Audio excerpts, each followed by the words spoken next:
52 nouveaux cas de la maladie à coronavirus enregistrés aujourd'hui, un décès et 4 nouvelles guérisons. Et puis près de 200 écoles en Afrique du Sud ont été cambriolées et parfois incendiées au cours des 17 premiers jours de confinement dû à la pandémie du nouveau coronavirus. Bonsoir et bienvenue dans le journal. La Côte d'Ivoire compte 52 nouveaux cas de la maladie à coronavirus sur 260 échantillons prélevés, portant à 626 le nombre de cas en Côte d'Ivoire. L'on enregistre un décès, un patient de 73 ans diabétique et hypertendu. 4 nouvelles guérisons sont enregistrées aussi. Au total, 89 personnes sont guéries depuis l'apparition de la maladie en Côte d'Ivoire et 6 décès au total. Pour la première fois de l'histoire, le peuple baoulé n'a pas pu célébrer Pakinou. Ce moment de retrouvailles a été détruit par la maladie à coronavirus du côté des zones forestières dans le bassin Sandra, où l'on observe chaque année un déplacement massif des ressortissants baoulés en cette période. Notre correspondant Sam Konan nous apprend que les populations n'ont pas effectué de déplacement. Alors, comment s'est passée cette journée? Suivons ce reportage de notre correspondant à San Pedro. Il y a petits pois, huile, oignons, en tout cas tous les assaisonnements qu'on envoie sur le village pour que nous tous on mange ça. Malheureusement, je n'ai pas pu envoyer ça au village. Je suis obligée de faire ça au campement ici pour qu'on mange. Ça me fait très mal. Comme Dame Delphine Brou, ils sont nombreux, ces baoulés qui n'ont pas pu effectuer le voyage pour la fête de Pâques, appelée Pakinou en cette année 2020. Covid-19 oblige. Ils sont donc restés sur place dans leur campement, le cœur meurtri, loin des siens. Allô?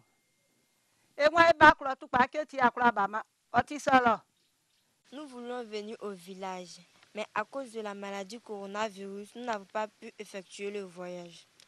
Donc prions tous Dieu pour l'année prochaine. Dans l'union, nous allons fêter Pakinou. Restés sur place, les chefs des campements baoulés multiplient les rencontres de sensibilisation pour expliquer aux paysans les raisons de l'annulation des Pakinou 2020, comme ici à Conakry et à Petit Pedro, dans la région de San Pedro. Le gouvernement nous a parlé de ne pas voyager, aller au village pour faire la Pâque. C'est pourquoi nous sommes restés. La santé d'abord, si non la santé que cette maladie-là, que l'État de Côte d'Ivoire a pu lutter, que c'est parti, l'année prochaine, on peut aller en Pâques. Un émissaire du ministre Amédée Kouakou, qui nous a rejoints, a porté le message de sensibilisation aux paysans dans la lutte contre la propagation de la maladie à coronavirus. On leur a dit, désormais, quand ils veulent boire le bandit blanc, pour plus, ils vont se servir avec un seul gobelet. Quant à la nourriture, on leur a dit de ne plus manger ensemble. On a demandé d'arrêter tout ça et ils ont compris. Pakinou 2020 manquait du fait du Covid-19. Toutes les prières à Dieu pour bouter hors du pays cette maladie pour un Pakinou 2021 réussi. Dans la sous-préfecture de Molo-Noublé, à Ndrikro, dans le département de Didiévi, pas de Pakinou non plus en lieu et place à des festivités, sensibilisation et application des mesures barrières de lutte contre le coronavirus. À l'image de Ndrikro, Nguessankro et Boten, d'un village de la sous-préfecture de Molo-Noublé, plusieurs localités du Vébaoulé n'ont enregistré le retour au bercail de leurs filles et fils en ce week-end pascal. Retour aux sources visant à réaliser plusieurs projets restés en veilleuse. Le coronavirus ayant dicté sa loi. C'est donc un calme plat qui a prévalu dans les villages. Seule activité à noter dans cet ensemble de villages, la sensibilisation des populations contre le coronavirus et la remise des kits sanitaires pour faire barrage à la pandémie. Par la mutuelle regroupant les ressortissants des villages, la Murembo. Nous sommes venus ce jour pour sensibiliser nos parents à la lutte contre le coronavirus. Franchement, nous voulons associer nos parents à l'effort que nos gouvernants font en Côte d'Ivoire. La communauté villageoise s'est félicitée de cet élan de cœur visant à protéger les vies humaines. Ils sont venus nous sensibiliser. On a bien compris. Moi-même, je vais sensibiliser nos frères et nos parents et nos sœurs. Cette maladie-là, il ne faut pas que ça va arriver ici. Les bénéficiaires comptent utiliser le matériel reçu à bon escient afin d'éviter que la maladie fasse des victimes dans la circonscription administrative. Pas de festivités. 2020 doit être dans les oubliettes pour que 2021 reste inoubliable. Les activités commerciales connaissent un ralentissement en raison de la crise sanitaire. Magasins fermés, commerce par rotation pour freiner la propagation de la maladie. Une situation difficile pour les commerçants. Pour leur venir en aide, les autorités ont alloué 250 milliards de francs CFA au secteur privé et 100 milliards au secteur informel. Un appui fort apprécié par la Fédération nationale des acteurs du commerce de Côte d'Ivoire, mais qui demande une répartition équitable de ces fonds. Le reportage de Clément Boko. Pour freiner l'avancée de la pandémie du coronavirus, l'État a pris des mesures barrières dont la fermeture des commerces non liés à l'alimentation, aux médicaments et au transport de marchandises. Depuis, magasins fermés pour certains et commerces par rotation pour d'autres. Aujourd'hui, ces commerçants sont dans une situation précaire selon leurs responsables.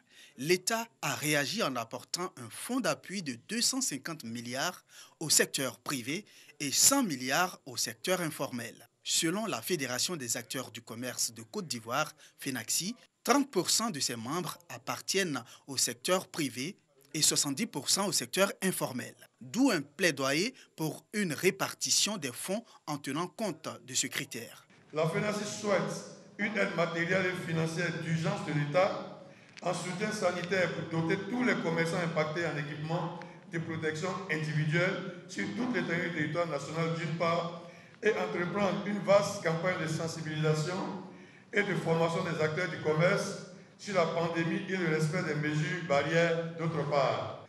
La FENACSI sollicite la bonne compréhension du gouvernement afin que les fonds d'appui alimentent directement les acteurs du commerce éprouvés par cette crise en passant par le ministère du Commerce. La FENACSI va entreprendre dans les jours à venir une campagne de sensibilisation de ses membres au respect de ces mesures barrières. Les actions de solidarité se multiplient à l'endroit des structures sanitaires engagées dans le plan de riposte du coronavirus. Une entreprise de transit a fait un don à l'Institut Pasteur de Côte d'Ivoire en vue de leur permettre de mener à bien leur mission. Structure en charge de la réception des échantillons prélevés à l'INHP et de leur diagnostic, l'Institut Pasteur de Côte d'Ivoire est l'une des organisations engagées dans le plan de riposte de Covid-19. Et ces agents sont les plus exposés dans cette crise sanitaire qui secoue le pays. Pour leur permettre d'être plus efficaces en vue de mener à bien leur mission, ceux-ci reçoivent d'importants kits de protection sanitaire. Des kits composés de gants, des cache-nez, des gels hydroalcooliques et du matériel pour le lavage régulier des mains.